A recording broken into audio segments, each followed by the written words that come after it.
Allah Karim, Karim, Karim, Rahman Rahim, Rahim, Rahim. Nah, pada kesempatan hari ini kita akan mempelajari tentang keimanan, khususnya mengenai iman kepada Rasul-Rasul Allah Subhanahu wa Ta'ala. Berikut peta konsepnya.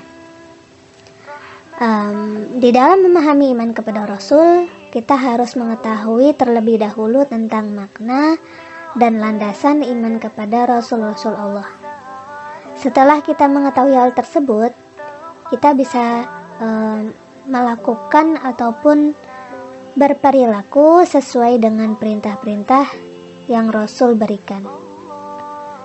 Dari perilaku tersebut, kita akan mendapatkan hikmah dari keimanan kepada Rasul-Rasul Allah, dan akan dilanjutkan dengan kehidupan yang sesuai dengan perintah Rasul Allah Subhanahu wa Ta'ala. Jadi keimanan kepada Rasul itu sangat penting kita ketahui dan kita dalami makna dari iman kepada Rasul, sehingga kehidupan kita bisa sesuai dengan ajaran yang diperintahkan oleh Rasul Allah Subhanahu wa Ta'ala. Kita masuk ke dalam materi. Pertama yang akan kita pelajari yaitu pengertian dari iman kepada Rasul. Nah, sebelumnya siapa itu Rasul dan kenapa Allah mengutus Rasul ke bumi? Kita akan bahas makna Rasul terlebih dahulu. Jadi Rasul itu adalah seorang utusan Allah Subhanahu wa Ta'ala yang memiliki tugas. Tugasnya apa? Jadi tugasnya adalah menyampaikan berita tentang perintah dan larangan dari Allah Subhanahu wa Ta'ala. Itu pengertian dari Rasul.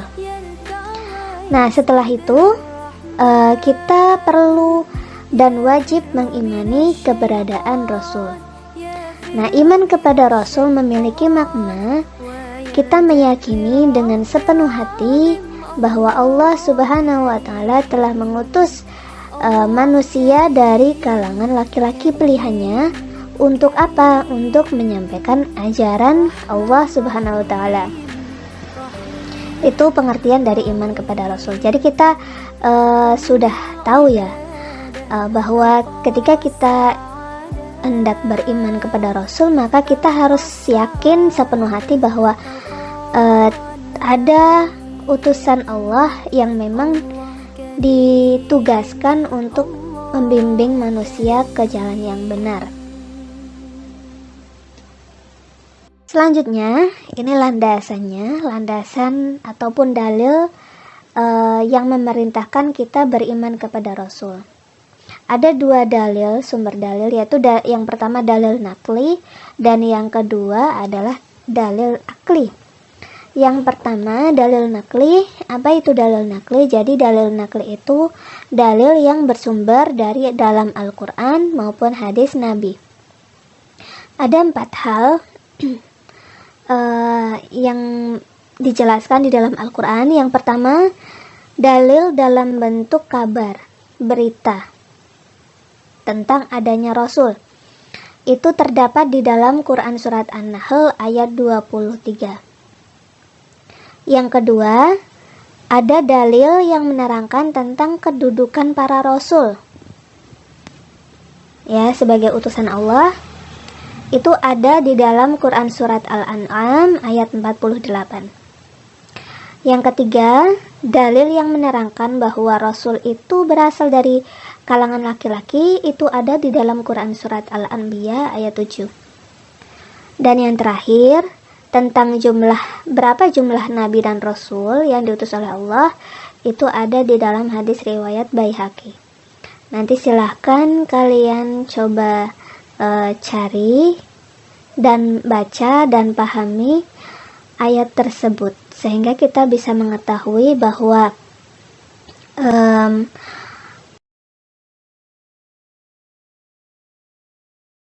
Allah itu memerintahkan Rasul dengan tujuan-tujuannya.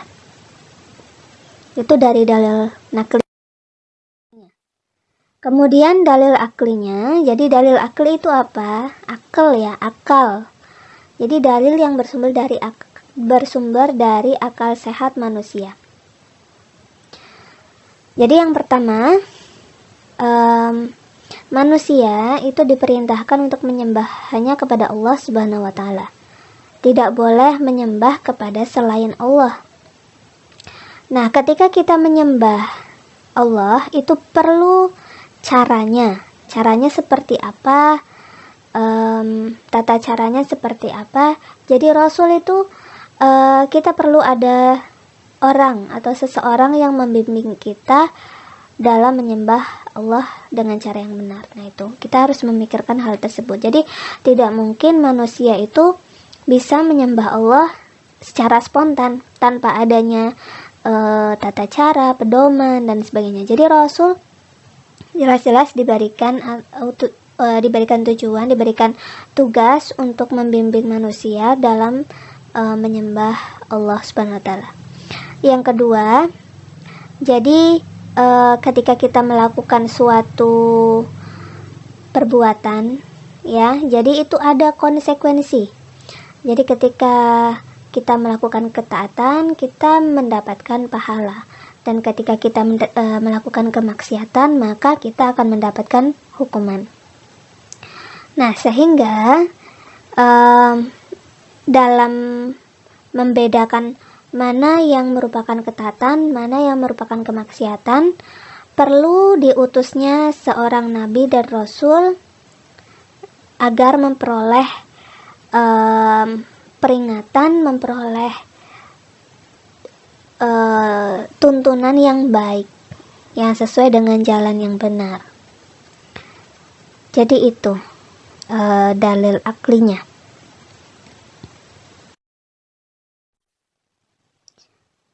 Selanjutnya, kita akan membahas tentang bagaimana caranya kita beriman kepada Rasul.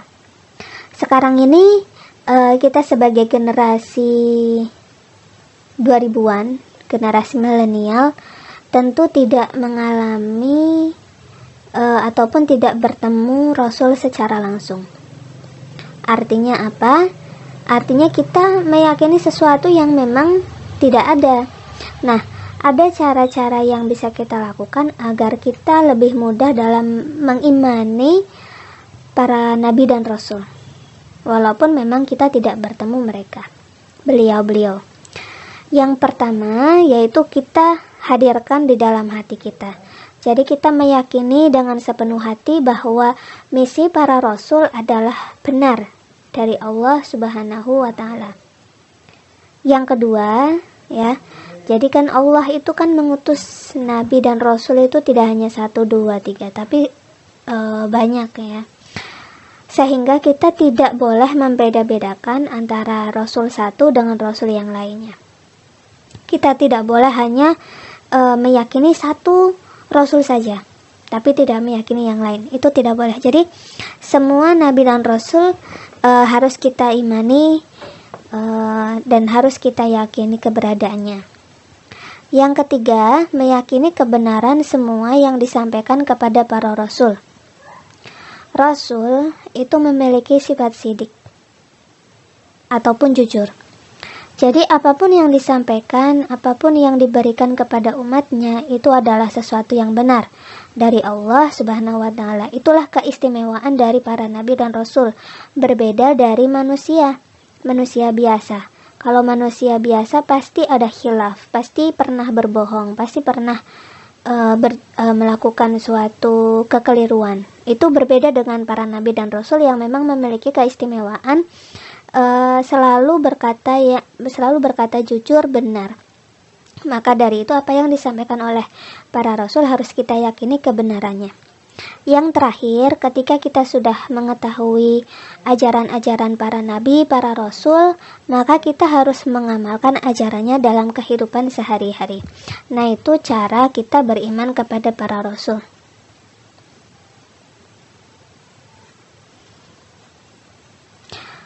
Semoga kita bisa melakukan hal tersebut dengan semaksimal mungkin. Kita kembali lagi kepada tujuan Allah dalam mengutus para rasul. Jadi tujuan Allah mengutus para rasul itu tidak hanya memberikan kabar gembira ataupun peringatan kepada manusia, tapi juga ada beberapa hal tujuan Allah mengutus para rasul ke bumi. Yang pertama, Rasul memberikan pedoman-pedoman, memberikan ajaran-ajaran agar manusia itu mengetahui misi atau tujuan dalam hidupnya.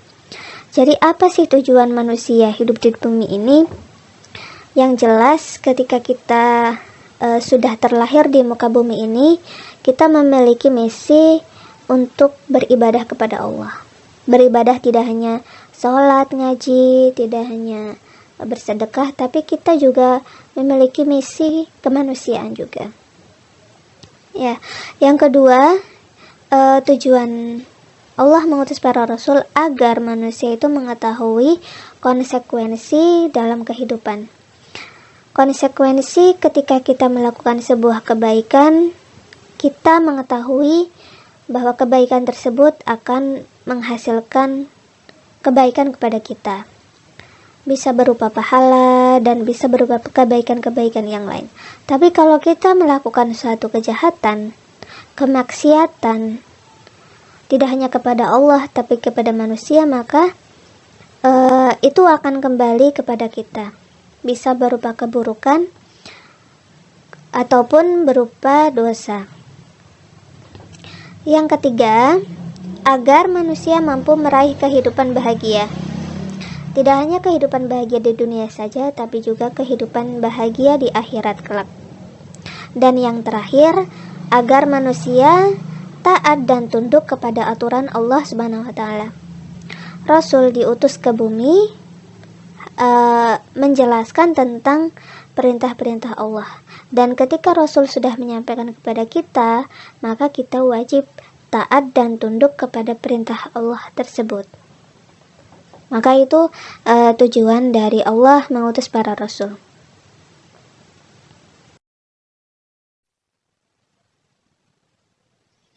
Setelah kita mengetahui tujuan-tujuannya, kita lanjut memahami tentang berapa sih jumlah nabi dan rasul. Yang jelas, yang tahu berapa jumlah nabi dan rasul itu hanya Allah Subhanahu wa taala. Namun ada salah satu hadis, yaitu hadis Abu Dzar, menjelaskan di dalam hadis tersebut bahwa jumlah nabi itu sekitar 124.000. Sedangkan jumlah rasul adalah 313 rasul.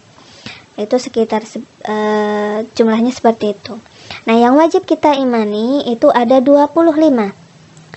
Ada Adam, Idris, Nuh, Hud, Soleh, Ibrahim, Lut, Ismail, Ishak, Yakub, Yusuf, Ayub, Zulkifli, Su'aib, Musa, Daud, Sulaiman, Ilyas, Ilyasa, Yunus, Zakaria, Yahya, Isa, Muhammad. Silahkan dibaca kisahnya, sejarahnya terkait dengan kehidupan para nabi agar kita lebih mengimani rasul-rasul yang wajib diimani. Nah, apa sih perbedaan nabi dan rasul? Apakah sama? Jadi ada sedikit perbedaan. Kalau nabi, ya, jadi seorang utusan Allah yang diberikan petunjuk oleh Allah dan tidak wajib untuk disampaikan kepada umat. Nah, kalau yang wajib menyampaikan itu adalah rasul. Rasul itu seperti Nabi Muhammad, Nabi Musa, Nabi Isa dan sebagainya. Jadi itu wajib menyampaikan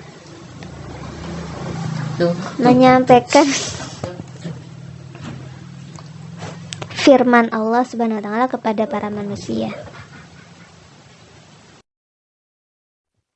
Nah, selanjutnya kita ketahui bahwa di kalangan para nabi dan rasul itu ada beberapa nabi yang dijuluki ulul asmi. Siapa ataupun apa itu ulul asmi? Jadi ulul asmi itu diberikan julukan kepada para nabi yang memiliki kesabaran yang sangat tinggi, terutama ketika diberikan ujian kaumnya yang sangat jahiliyah, yang sangat menolak, yang suka menyiksa para nabinya. Namun para nabi tersebut sangat sabar dalam menghadapinya. Nah, nabi yang dijuluki ulul azmi itu ada Nabi Nuh, Nabi Ibrahim, Nabi Musa, Nabi Isa, dan Nabi Muhammad SAW. Itu kriteria-kriteria yang dimiliki oleh nabi dan rasul yang kelima ini. Silahkan dibaca kembali. Cukup untuk hari ini. Kita lanjutkan di video selanjutnya. Semoga materi kali ini bisa bermanfaat dan bisa meningkatkan iman kita kepada Rasul Allah Subhanahu wa taala. Terima kasih, mohon maaf yang sebesar-besarnya. Wassalamualaikum warahmatullahi wabarakatuh.